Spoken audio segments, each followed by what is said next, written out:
Welcome back to Cashton, Ken Manning, Western Wisconsin Video Productions, LLC, as we are having ourselves a quadrangular on the wrestling side.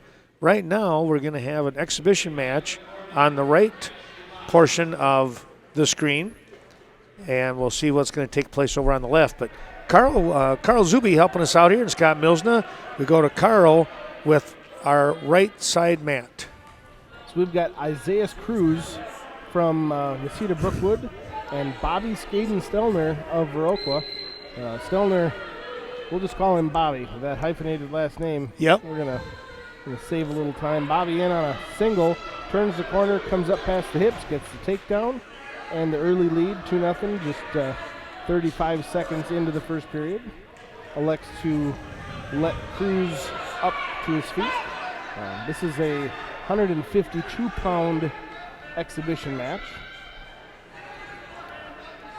And is this a regular match over here, Scott, then? I believe so, Ken. This okay. is, I know this is Austin Culpet of Cashton and should be Kane Groom of Boscobel. Okay. At 285. And I'm sure folks have been able to figure out that the scoreboards coincide with Matt just above the scoreboard here on the quad picture that we're showing. So you can see the time left while the match is going on. Groom with the early takedown here in our match, Ken, at 285. Not too far into the first period now, working for a kind of a three-quarter Nelson, looks like. Got that ankle hooked up on that head shoulder area. Trying to pull that head down, but I think he's going to have his work cut out for him. Culpet, probably too, I don't know if I want to say too good of a wrestler, too experienced of a wrestler to be caught in a move like that. But as I say that, now with Groom with the ankle and a back half kind of way it looks, get Culpet on his back, and there's the pin, 145. Tell you what, he showed some quickness and some strength on that one as he was able to pick him up and flip Culpet over towards his back. Bobby over here in the Brookwood Viroqua exhibition was able to get another takedown and almost had a Merkel lined up. Was able to get the takedown, but no back points. So we're starting the second period on our feet.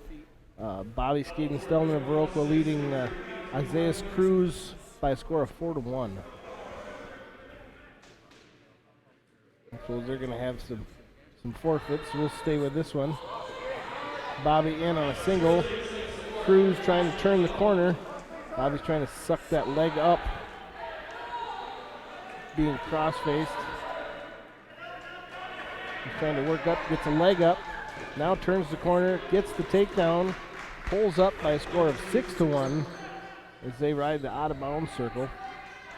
As soon as we see Bobby trying to pull him back onto the mat, working a deep waist, he's on that far hip, trying to work down to the wrist for a head lever, but abandons that, manages to turn and get faced in towards the center of the circle.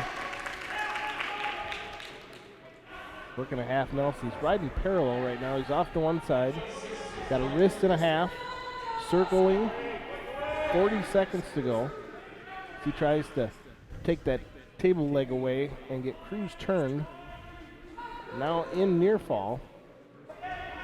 Really shallow half. He's got to try and square up. Got the arm trap and the pin. So we're going to do a 2:36 pin time for that 152-pound exhibition match of Isaiah Cruz and Bobby Skaden-Stelner of Viroqua. All right, and Scott, what do we have for catching up to do here with a few forfeits it look like? Yeah, we had the 285-pound match where the Groom from Boscobel picked up the pin. 106, we had a forfeit going to Francis Hurley of Boscobel. Couple of forfeits to Colton Lee and Damian Mellon. Now I believe we should be at 132, Ken.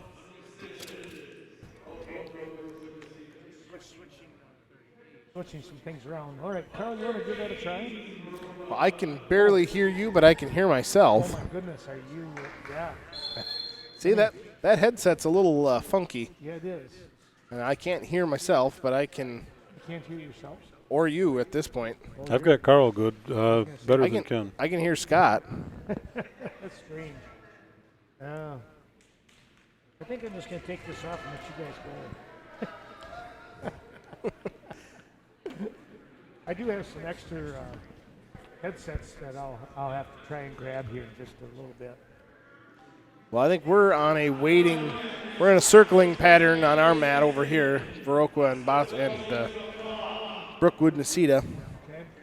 Over on the left side, I believe we've got Gavin Anderson of Cashton wrestling. Should be Blake Sander of Boscobel. No score, 1:11 left in the first period. Sander on his feet. Anderson kind of a tracking. Now Sander able to work behind, pick up the 2-point takedown. 2-0 Sander leading Anderson of Cashton. Just under 1 minute left.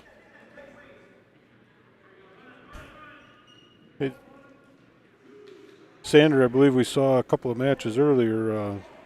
Solid wrestler there, senior from Boscobel, and definitely can see not his first time out there. Right, he did a really nice job before. Flushing him out. Good. Anderson in some trouble. There's the pin, 132. Pin going to Sander of Boscobel over Anderson of Cashton.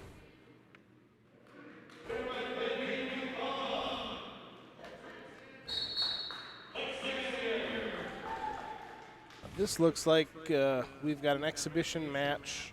I don't know why this would be an exhibition, though. We've got Peyton Havlick and AJ DePietro. I believe this is a 195-pound. That's where Havlick weighed in at. DePietro weighed in at 182. Havlick with the takedown.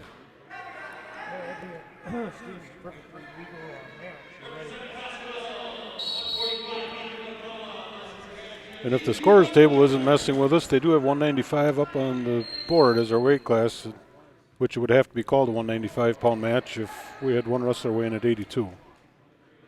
Yep. So I guess I'm not sure if this is, I assume it's an exhibition match.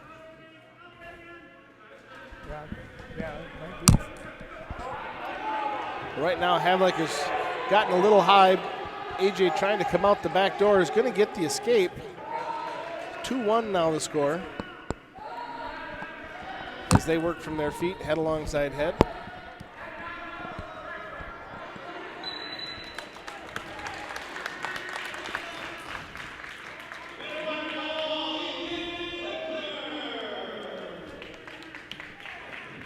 The pretty quick pin time over on the Cashton Boscobel mat. 37-second pin, and it took me about 35 seconds to get the names straight. Didn't even get a chance to get them on the air.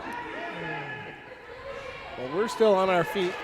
Havlick now with the takedown, locked up a near side cradle, and is now stepping over, trying to get DePietro turned. DePietro able to stay on all fours. Match score now 4-1 with that second takedown as we run out of time.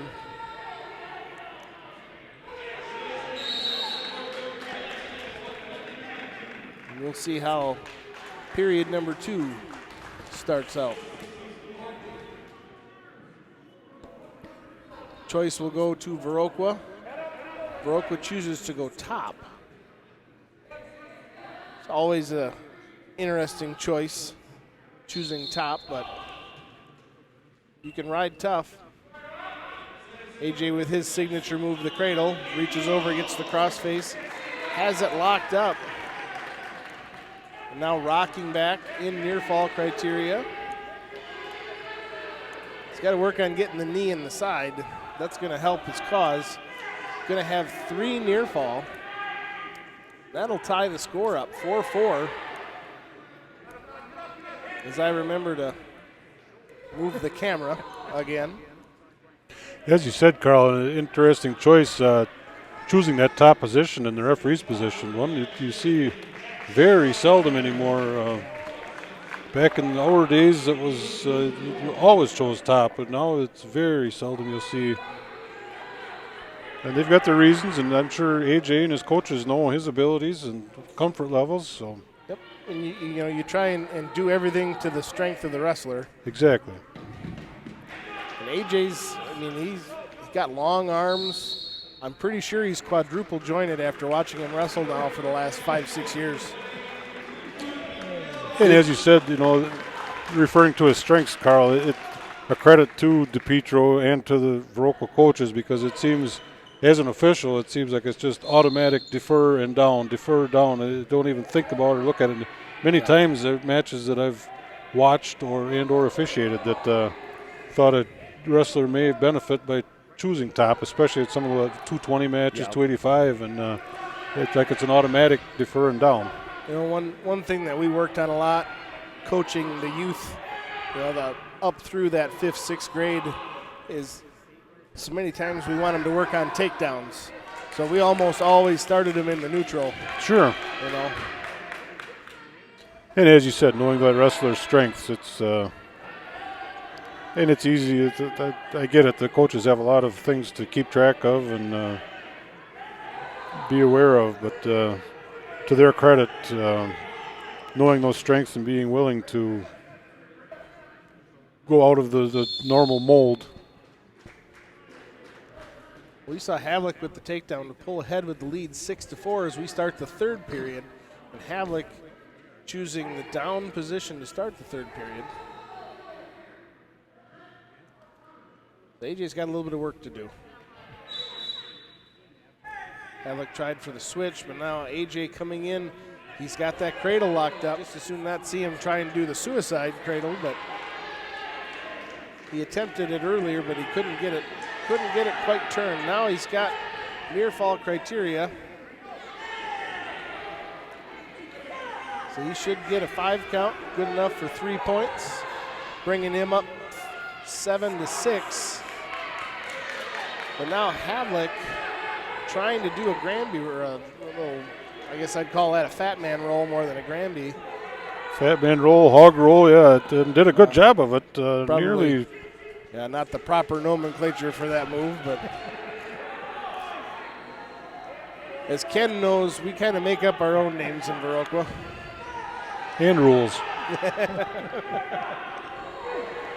Havlick trying to stand up, but AJ with good pressure brings him back down to the mat, trying to suck that crossface in. Now got his hand posted behind the knee, drives that cradle over, and now that's that suicide cradle. He tried it, didn't quite get it, tried it again. That'd be strike 3. I'd just try and go the other way now, AJ.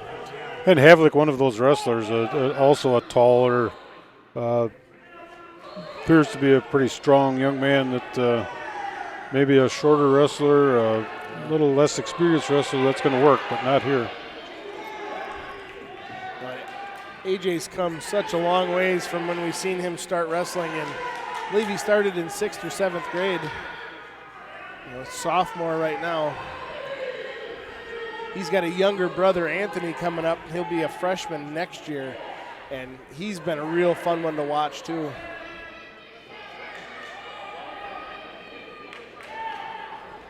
Still doesn't quite have enough, but he's got enough points to win the match. 9-6 the score, as that exhibition match at 195 pounds comes to an end. And now we'll see what's in store next. We're going to start our duel, or we're still waiting on time. Not sure what's taking you so long, Carl. We've been done on this side for a long time. Oh. Yeah, I can barely hear myself. I don't know. I've got Carl pretty good, but Ken, I didn't hear you worth a crap. Yeah, I didn't hear Ken at all either.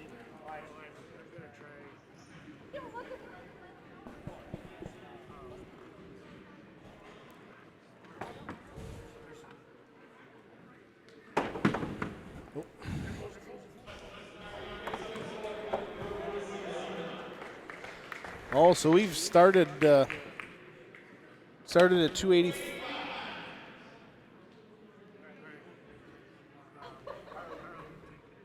285, and Brookwood Nacita's Dustin Sparby must have started at, because he weighed in at 195. So I guess I'm a little confused as to where we're starting. We must have started at 195 because Viroqua now has 3 team points. That would have come from DePietro's match as a decision. Forfeit at 220 to Dustin Sparby. 285 was a double forfeit. Dylan Powell received a forfeit for Brookwood Nacita at 106. Mikko Peikonen, I understood. Peikonen received a forfeit at 113. Alex Guzman receives a forfeit at 120. And we're going to see Charlie Guzman at 126 pounds face off against Evan Solberg of the first actual match of the, well, I guess I should say second. Seeing as how the 195 apparently was not an exhibition. Guzman in on the single. Solberg trying to turn the corner. He's running a deep waist, trying to look for a crossface. Keeps turning. Guzman now has the leg sucked up. In tight, got a nice lock on it. Solberg trying to work the ankle and crossface. They're going to go stalemate. 35 seconds into the first period. Reset back to the center.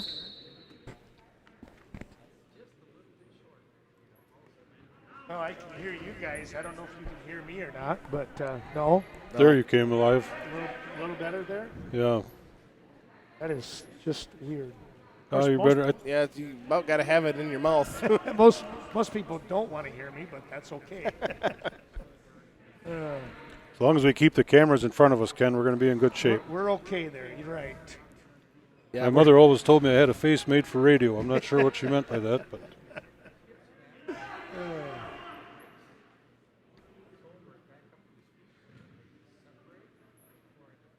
Down under a minute, actually 40 seconds to go. First period, still scoreless. Guzman still trying to work for that single. Solberg able to have a good shot defense. Keeps good hips. Trying to work his legs back away from Guzman.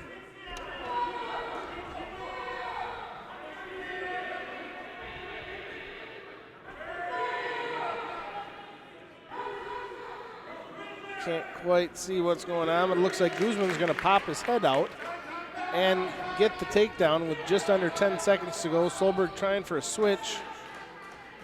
Now into that sit position.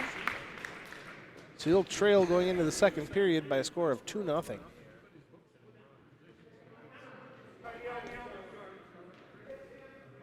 Solberg fighting that off for a long time, and I thought we may be looking at a stalemate situation, but Guzman, I think just in time, as you said, popping that head and getting the 2-point takedown. Yep. Solberg electing to start down for the second period. Now able to turn the corner in on a single. He's got it up.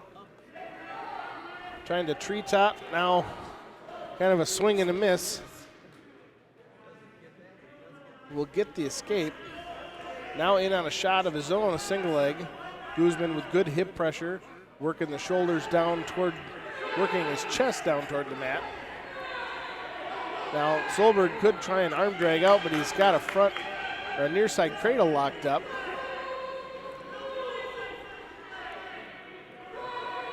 Must have some grip issues, but now gets it locked up, tries to turn Solberg. There's been no takedown awarded at this point. He hasn't came around behind to get his takedown. But now they won't, now they'll award that. But in that situation before, they wouldn't award the takedown until near fall criteria, correct? Correct. And that's one of those, sitting up here, it appears like he's got control. You could make an argument, but But there's really no control until he exposes the shoulders. correct. Guzman able to pop his head out, come around the corner and get his takedown. Solberg with a sit position, but Guzman able to lock up the cradle. He's got good defense right now, tried for a suicide cradle, and you got to see why they call it that. Now Solberg with the escape, which is a little bit better on Guzman's perspective because he didn't give up the reversal. Or worse. Or worse, exactly. But now Solberg with a kind of a half-hearted shot attempt, going to give up another takedown as time expired in the second period. Now trailing by 4, 6-2 the score, as Guzman elects to start the third period in the neutral position.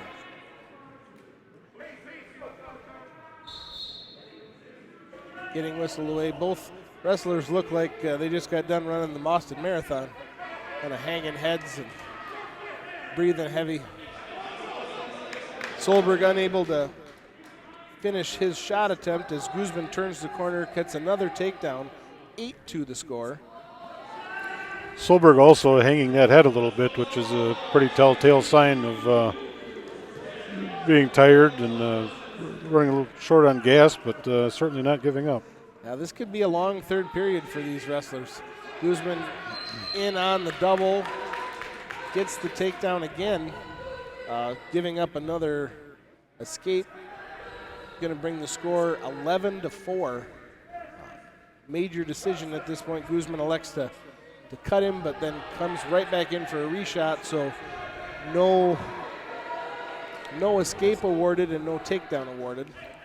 Yeah, Solberg never getting away from him, able to face from a totally neutral position, so definitely the right call there. Guzman must be looking to catch him in a bad position. In now for the takedown. 13-5 the score. 37 seconds to go. He's got to watch that position, kind of riding parallel right now. Neither one of them, I think they're just kind of biding time. Both of them have about run out of gas. We're going to get a stalling warning on Solberg. Carl, Solberg only a freshman, Yes. wrestling a very experienced junior here. Certainly no shame. Wrestled a tough match, probably learned a thing or two, and I'm sure we haven't seen the last of him. Oh, Guzman working an armbar and a wrist, but unable to capitalize on that. He'll pull ahead with the major decision, 13-5 the score. So that'll bring the team score up.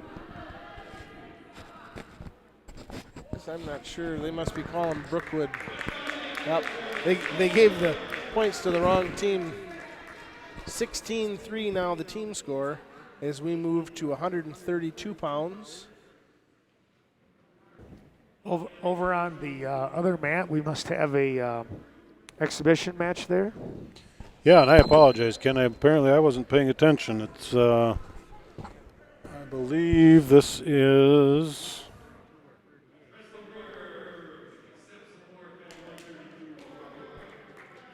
I'd have to look too here. This is Caleb Amundsen, I believe, from Cashton. Oh, yeah. And I did not catch the name on the other wrestler. Well, that's their heavyweight. Yes, you're right. That's right. That is Groom. Groom, yeah.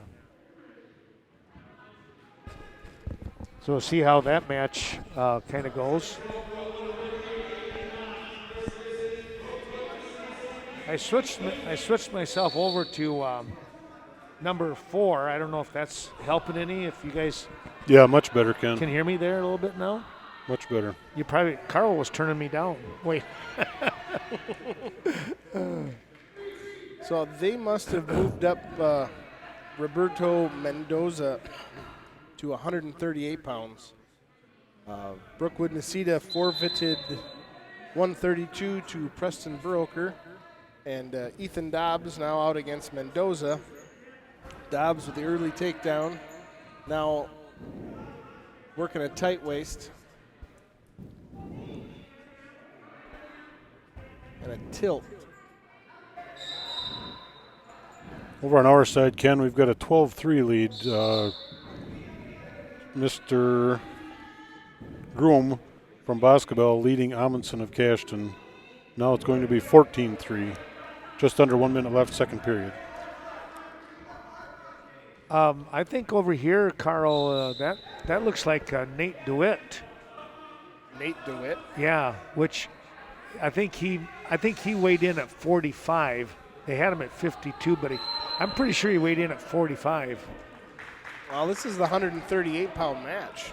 Yeah, but Mendoza is down here with the sling on his arm. Oh.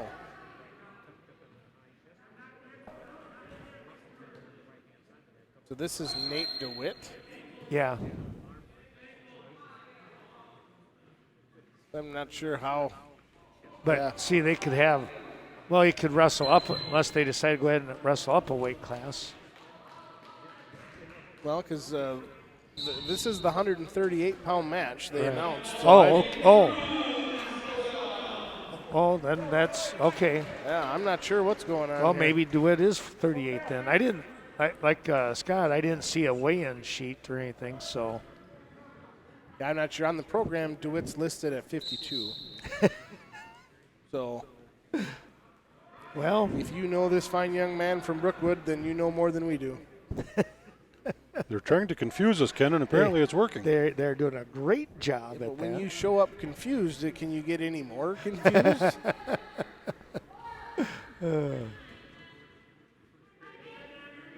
So we're waiting on the left-hand side as looks like they might have completed the match here. Now they're going to start cleaning. So if they're going to clean the match, we're going to go to a single picture.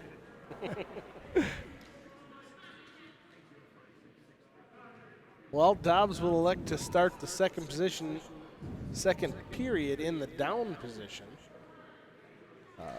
leading by a score of 2-0. He works up to his feet. We're gonna call just the Brookwood wrestler. I guess I'd rather say that than a wrong name. You don't trust me? I do.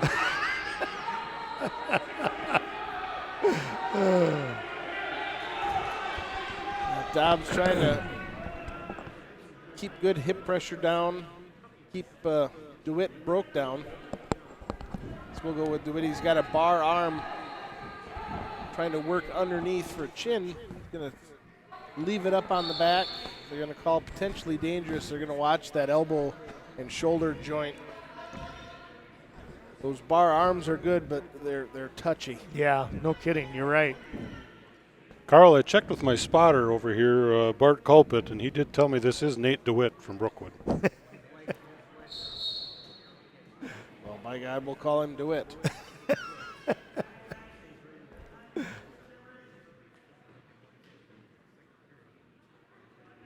Dobbs got a wrist and an arm bar trying to turn the corner. He's going to slowly walk the head over. Sit in near fall criteria. It doesn't have it quite tight enough to get it all the way down. Steps back over with his hips.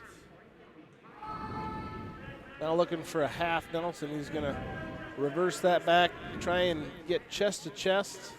He's got an arm trapped and the pin. 35 seconds to go, period number 2. 125, 325. 325 pin time. The win goes to Ethan Dobbs of Viroqua.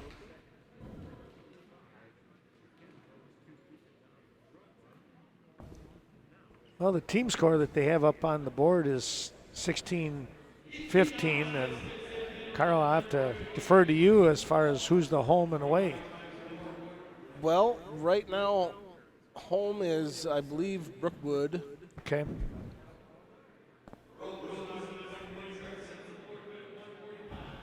Yep, Winker 145 forfeit.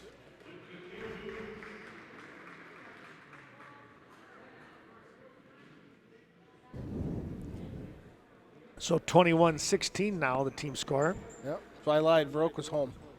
Okay. if you're wanting to know. Oh, okay.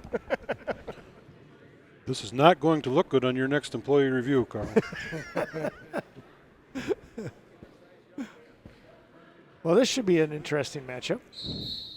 Yes. So is this, who is the Brookwood wrestler? Is this? This is Cruz. This is Isaiah Cruz. Yeah. And Cale Anderson of Viroqua. Anderson coming all the way up to 152 pounds. He wrestled a couple matches at 160 early on. Anderson with an early takedown. Working a leg in. He's got an arm bar.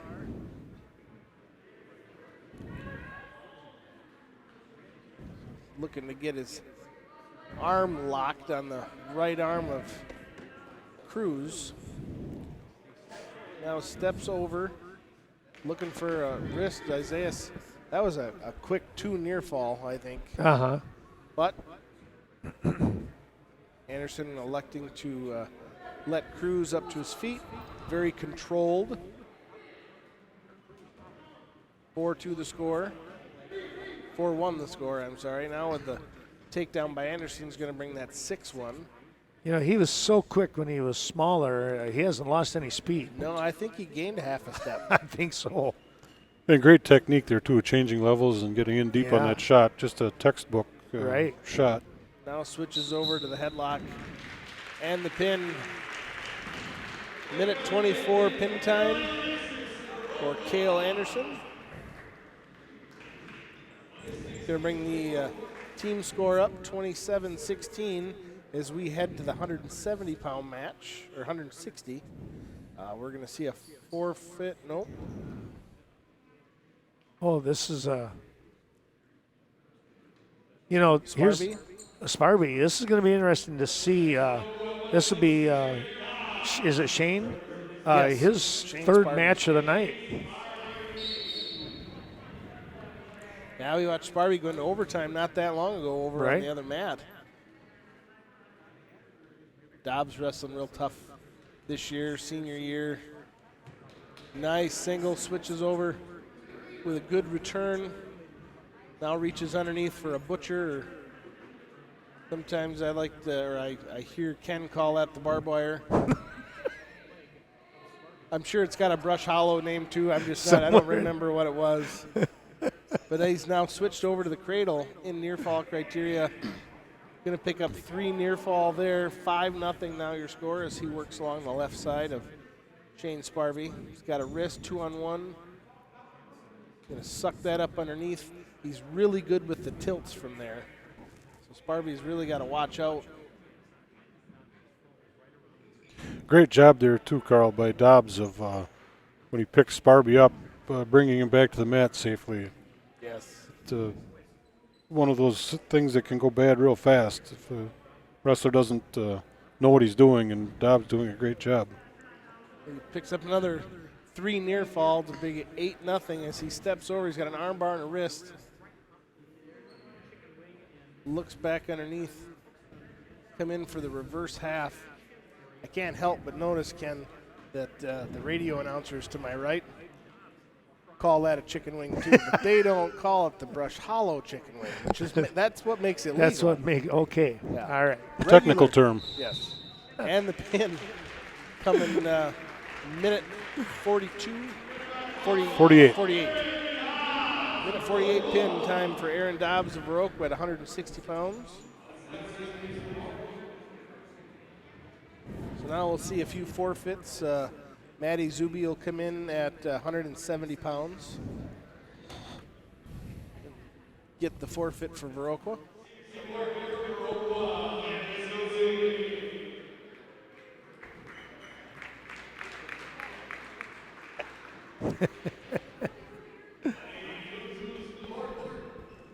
And AJ DePietro bumped up to start at 195, so there should be a double forfeit at 82, and that should bring the duel to a close.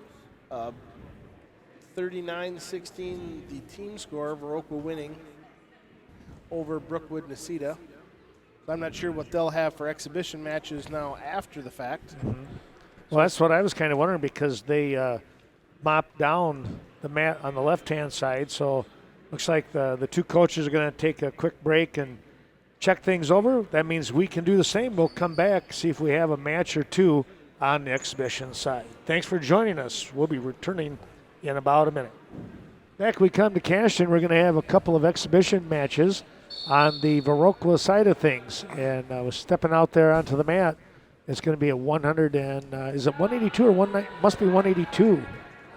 Yeah, 182-pound Dustin Sparby. Well, according to the program, he weighed in at 195. So this could be a 195er.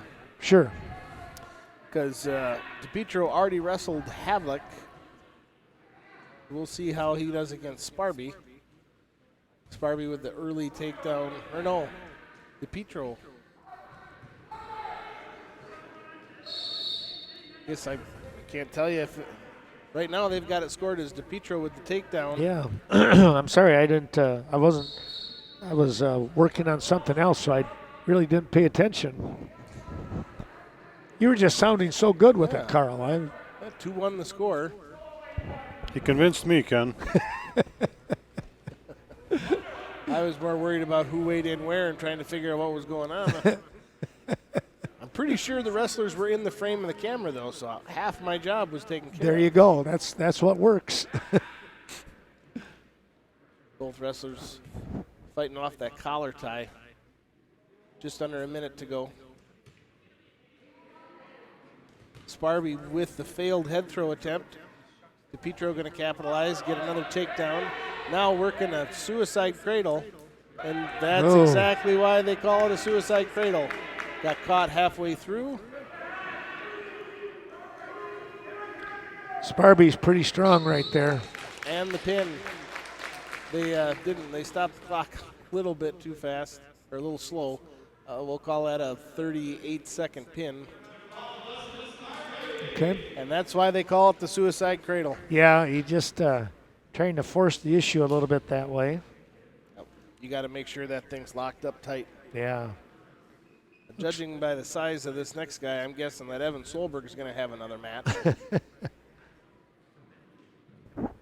Is this the young man Peekinen coming out, I think? Could be Guzman. I don't know who wrestled what, though. See if we can hear the announcers. Yeah.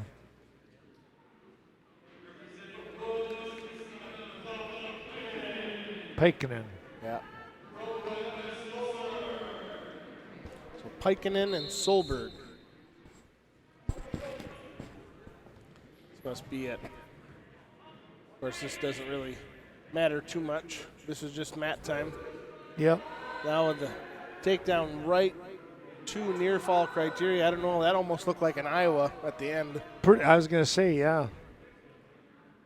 But now in Solberg trying to get chest to chest, trying to get his legs clean. Peikinen trying to turn in.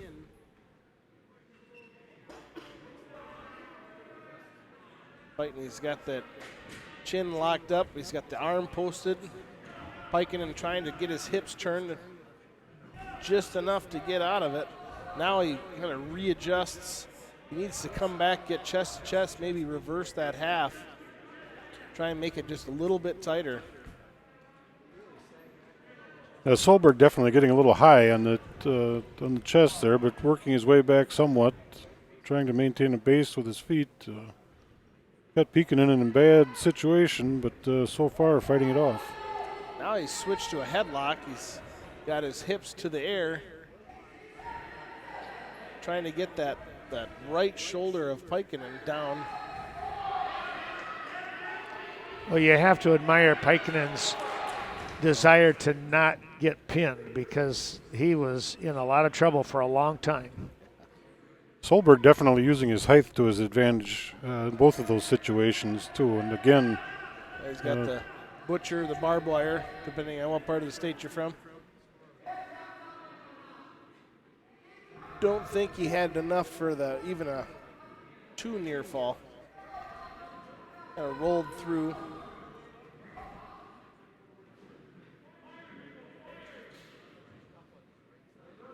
Working that crossface, trying to get a cradle locked up, but it's going to be a little too late as the first period comes to an end. Solberg leading by a score of 5-0 as Pikinen chooses to go neutral. No, top. Chose top to start the second. Yeah. Yeah, he doesn't want anything to do with being on the bottom right now. No, I don't think so. We'll see how fast and furious Solberg can get to his feet. Comes in unable to break free for that loss of control. So instead of getting an escape and a takedown, he just gets a reversal. 7-0 the score as he works over Pikinen. He went right into that arm bar again, Carl. But he kind of lets it go a little bit here. He needs to. Yeah, he doesn't keep it tight when he takes it over. Right. And that's one of those moves that you just kind of slow up, take your time. Especially in the beginning of a period like that. Right. You've got time, so sink it in deep, get it tight. But Pikinen's having moments of deja vu right now. But Solberg able to come away with a 2:49 pin time in this exhibition match at roughly 126 pounds. one obvious difference this year, and Carl, as a coach, you could maybe enlighten us a bit more too, but the mask requirement with COVID and everything, thoughts, observations? High schoolers have really adapted well. Most of the wrestlers that we've got were out for a fall sport, so they kind of got used to it early. I know some of the middle schoolers that we've got, it was kind of a rough week for them that first week. There's not a lot of air to be found behind a mask sometimes. Charlie Guzman for Brookwood steps out onto the mat. Yep, he's facing off against Preston Viroqua. Viroqua with an early takedown. Now working an arm bar as they go out of bounds.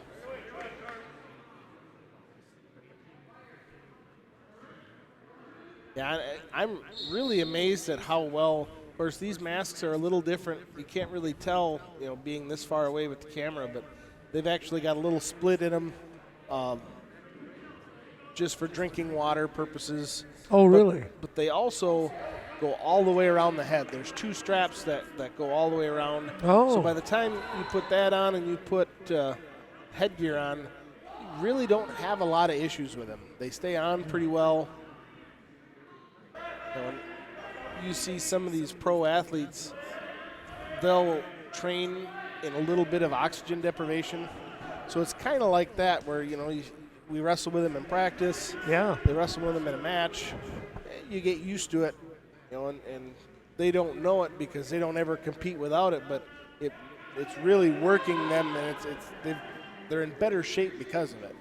It's worked better than I expected it to. I know at the beginning of the year when rules meetings or rule and everything changes came out, I could see that as being a train wreck, and it really hasn't been nearly as bad as I expected it to be. Yeah. And they treat it just like a headgear where if it's not in a pinning combination, they'll stop the match, put the headgear back on, put the mask back on. Well, 13-2 the score after we saw some near fall points and a takedown or a reversal from Viroqua. 10 seconds to go in the second period. They haven't changed it on the scoreboard yet.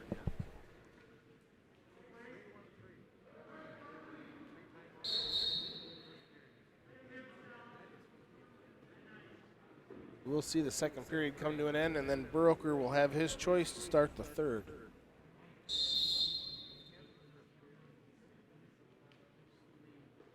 I'm confused. Maybe I was wrong. I thought I was once, but I was only mistaken. So now we're in the second period. Guzman elected to go neutral this time. Well, Charlie is one of the wrestlers that I remember from last year with that, just has that big heart. He was on that state runner-up cross-country team this year. for Brookwood. So he really he's got a good engine. Let's put it that way. Glad to see Wayne Keenan stop that match. Anytime those knees get out, it's just an ugly situation. Yeah. When we were that age, maybe not such a big deal, Ken, but these days that doesn't look good from here. I start cringing. My knee doesn't really bend the way it's supposed to, let alone off to the side. Yeah, really. 15 to the score after that takedown by Viroqua. He's leading by 13 right now. As soon as we hit that magical 15 number, the match will stop.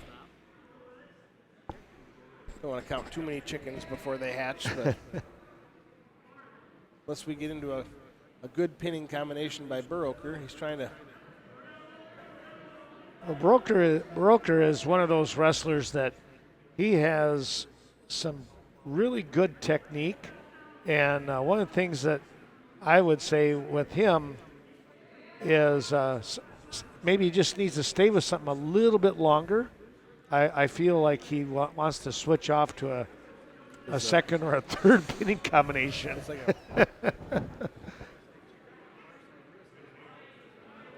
That's pretty tight.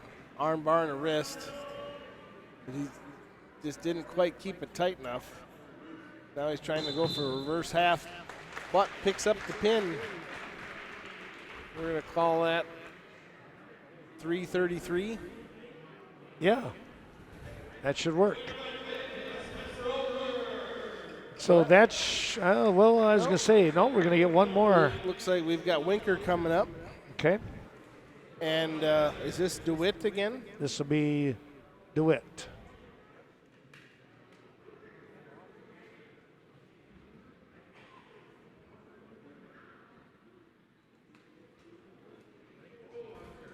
Winker coming off a football. He had a season-ending knee injury, but was able to get it repaired and get healed up to start the wrestling season. I mean, in his junior year, he's got one more year left. Be interesting to see what he does. You know, he's really put on quite a bit of muscle from last year to this year. Right. Been hitting the weight room. You know, just a great kid to coach, especially with football and wrestling. But be curious to see what he does next year. Got that near side cradle locked up. If he keeps growing, why, look out. At the same, able to get the takedown. I haven't seen him start any near fall at that 90-degree angle right now with the shoulders. Right. Got to get it just a little bit more. DeWitt's still got a hold of Winker's leg. He's able to step over. Now we're into near fall criteria. 51 seconds to go.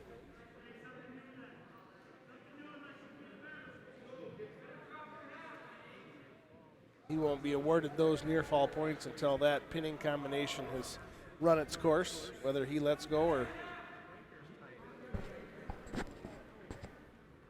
steps over. Still got that right shoulder of DeWitt to work on.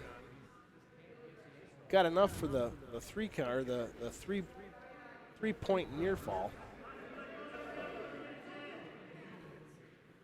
This is just one of those holds. It's great to great tool to collect some near fall points, but hard to pin him from this position he's in currently. Right. Yep. 5 seconds remaining. Conserve maybe just a little bit of energy. So we'll see the first period come to an end. Don't get ahead of myself. 5-0 the score. Winker leads. We'll flip the coin and see who gets. The DeWitt's going to confer with his coaches. He's going to defer. Winker's going to go neutral.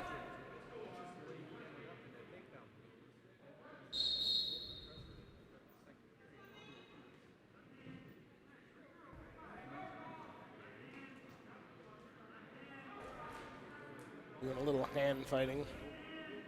Winker's got a pretty good opportunity this year. You know, some of his practice partners include Cale Anderson and Aaron Dobbs, which are two very respected wrestlers in their weights. Yeah, that's quite the pair.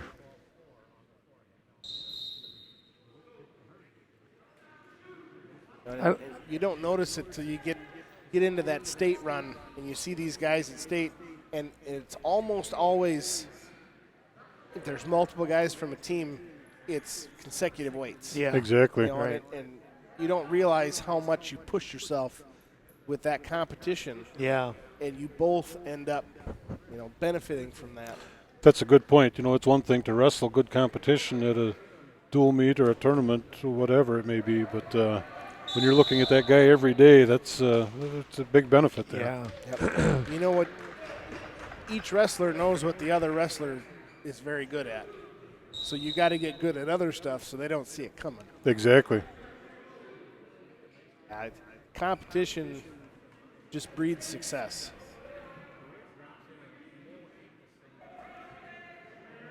One thing I notice about Winker too, it got a bit of a height advantage there and really keeps a nice wide base. Doesn't put himself in jeopardy. So many times you'll see lesser experienced guys with narrower base or even crossing their feet, and it's that's one that really sticks out. Yeah, guys, look, and even as coaches too, you coach kids up on, you watch their feet. You can always kind of tell what they're doing. And guys that have really quick shots, if their ankles get within 6 inches of each other, they're shooting.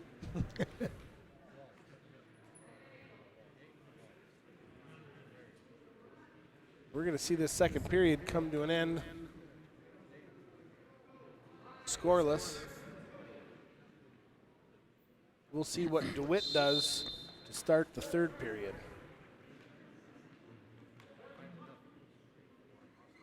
Doesn't necessarily want to get cradled, so I don't think he's going to want bottom. Neutral didn't go too much, so he's going to go top. yep. Try and get his best pinning combination in. Winker's tough on the bottom, too. DeWitt trying to work that deep waist. Winker coming to a sit position, trying to stand up, but goes for a switch. Comes around, doesn't quite have the reversal yet.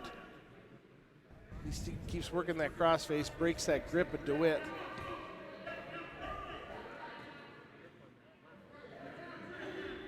Now being awarded the takedown, 7-0 the score. Winker keeps that crossface, trying to get that cradle locked up. And now the suicide cradle, little tighter grip. Don't see the fail right there in the middle. And the pin. Yeah, that was one even from this far away that that cradle was solid. There was no wiggle. There was no back and forth. It was curtains. 4:27 pin time for Austin Winker. Exhibition match at 152 pounds. Looks like another exhibition match coming up. Yep, we got Cale Anderson, and this is this the other Sparby? Is this Shane? It would be if it's going to be 160, yeah.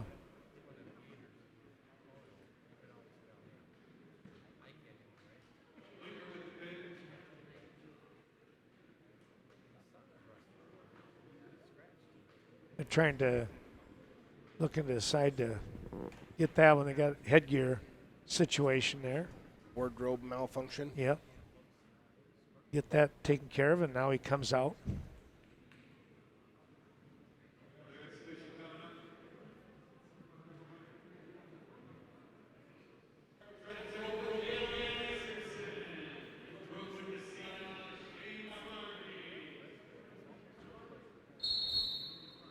Sparby and Anderson coming out on the mat. A quick single leg and now a lift off from that single leg near the out of bounds. They'll come back to the center of the mat. Anderson shows the international start. Trying to decide if he wants that near side or not. They'll just now release. Anderson going with that right arm, trying to get the underhook, and he does a great inside trip. Very, very slick move on that. Now up 4-1. Not the first time Anderson's attempted that move, I'm going to guess, Ken. He'll hit that anytime, anywhere. I've seen him do it in practice a lot over the course of the last 3 years. I've only been to one practice this year, just with so many things going on that kind of felt like maybe I need to stay away, make sure they're safe. Be honest, Ken, you just didn't want to be a wrestle practice partner. That's true. I don't like flying in the air anymore. 50 seconds to go here in period number 1, and a little facelift with the leg caught in there. Now he switches off, reverse half. Now goes into that headlock situation and just tightening things up that much more, lifting that head and trying to put the shoulders to the mat. There it is. Well, the pin time there in about a minute 35 for Cale Anderson of the Viroqua Blackhawks, picking up the win over Shane Sparby of the Brookwood Necedah co-op team. Well, they're going to take one last quick look and see if there's any other potential exhibitions out there. We'll take a little break and we'll come right back. Well, there you have it, the final match. That was the final match, the Anderson-Sparby matchup here. The Viroqua Blackhawks come away with the win over the Brookwood Falcons with the co-op of the couple of the Necedah wrestlers. Always glad and always good to see that take place, give the wrestlers an opportunity for that mat time, Scott, as you had mentioned. And we saw some pretty good matches out here on both sides of the mat here in round number 2. Well, for Carl Zuby and Scott Milsna, Ken Manning saying thanks for watching this Cashton Quad round 2. We'll come right back here shortly with the third round, and we should have some good matchups here as it'll be Cashton and Viroqua going against each other, along with Boscobel and Brookwood on the right-hand side. We'll take a break and come back with more here from Cashton. Thanks for joining us, everyone.